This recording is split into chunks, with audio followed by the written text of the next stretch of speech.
खिमु ए खिमु खाना खानु आइज। हस् मम्मी आउँदैछु। तरकारी के छ मम्मी?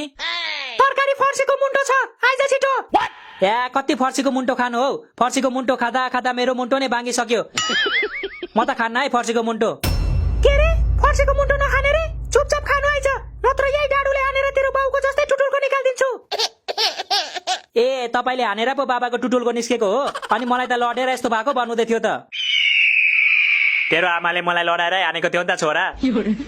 सुरुमा एक बक्सिङ हानेर लडायो, त्यसपछि डाडुले तालुमा आलु आउने गरी हान्यो। मोल्ला खेलखेलमा बिचरा मेरो बाबा किन यति साह्रो हान्नु भएको मम्मी? तेरो बाउको बिउरा देखेर हानेको नि। घाँस काट्न जान्छु भनेर तास बाट्न गएपछि रिस उठ्दैन त मलाई?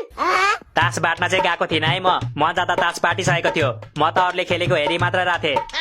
फेरि झुट बोल्छौ? तिम्रो हातमा तास देखेको थिएँ मैले। हातमा तास हुँदैमा खेलेको हुँदैन नि त बुढी। त्यो तास त मैले नयाँ रहेछ कि पुरानो रहेछ भनेर चेक गर्नलाई मात्र बोकेको थिएँ। अबे साले मम्मी मम्मी हेर्नु त मैले के भेटे। के भेटिस? के हो त्यो? सबर करो। तपाईँ र बाबाको लभ लेटर दराज भित्र भेटेको मैले। त्यो लभ लेटर होइन छोरी, त्यो घरको कागजात हो। जहाँ त्यो त्यही राखिदेऊ छोरी। घरको कागजात रे? अनि घरको कागजातमा पनि डियर मायालु लेखेको हुन्छ र बाबा? ओइ डेबौरे, खोइ यहाँले त म पढ्छु के लेखेको रहेछ? पढ्दैन, म आफै पढिहाल्छु नि। तँलाई मात्र पढ्न आउँछ र? पढ्न त छिटो, मलाई सुन्नु हतार भइसक्यो। साले तू समाचार हो र तँलाई सुन्नु हतार भयो? यो लभ लेटर हो, बिस्तारै पढ्नुपर्छ। तेरो बाउले भन्छ छोरी, मेरो प्यारी छोरी, त्यो लेटर मलाई देऊ न ल, म तिमीलाई चक्लेट किनिदिन्छु। कुन चक्लेट दिनुहुन्छ बाबा? सुन्तला चक्लेट त म खादिन है। अनि कुन चक्लेट खान्छौ त छोरी? मलाई डेरी मिल्क चाहिन्छ, त्यो नि 100 रुपियाँ जाने। 100 रुपियाँको चक्लेट? भयो छोरी भयो, त्यो लेटर तिमी नै राख, मलाई चाहिएन।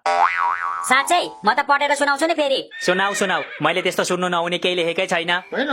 ल पढे त मैले। डियर मायालु, मलाई यहाँ सन्चै छ। आशा गर्छु तिमीलाई पनि त्यहाँ सन्चै होला। हाम्रो भेट नभएको पनि 1 महिना भइसकेछ। आज भोलि त सपनामा पनि तिमीलाई मात्र देख्छु, तर विपनामा तिमी साथमा हुँदैनौ, त्यसैले ढोका थुनेर रुन्छु। हिजो त तिम्रो यादमा मैले 2 बाल्टी आँसु बगाए। अच्छा तिम्रो यादमा झारेको आँसु मलाई फ्याल्न मन लागेन, त्यसैले गाईलाई लगेर खुवाइदिए। यो कस्तो लभ लेटर हो बाबा? यो भन्दा राम्रो लभ लेटर त 2 क्लासको बच्चाले लेख्छ हौ। मैले पनि यो लभ लेटर 2 क्लासमै हुँदाखेरि लेखेको हो छोरी। भनेपछि तपाईले मम्मीलाई 2 क्लासदेखि नै मन पराउनु भएको हो? होइन नि, 2 क्लासमा त मैले प्रपोज गरेको, मन त मैले 1 क्लासदेखि नै पराएको थिएँ नि। अबे साले आफूहरू चाहिँ 1 क्लासदेखि नै मन परापरी गर्ने, अनि हामीलाई चाहिँ कलेज भन्दा अगाडि लभको कुरै नगर भन्ने। बात त सही है। अनि के तिमीहरूलाई जन्मिने बित्तिकै लभ गर्नु छ भन्नु त?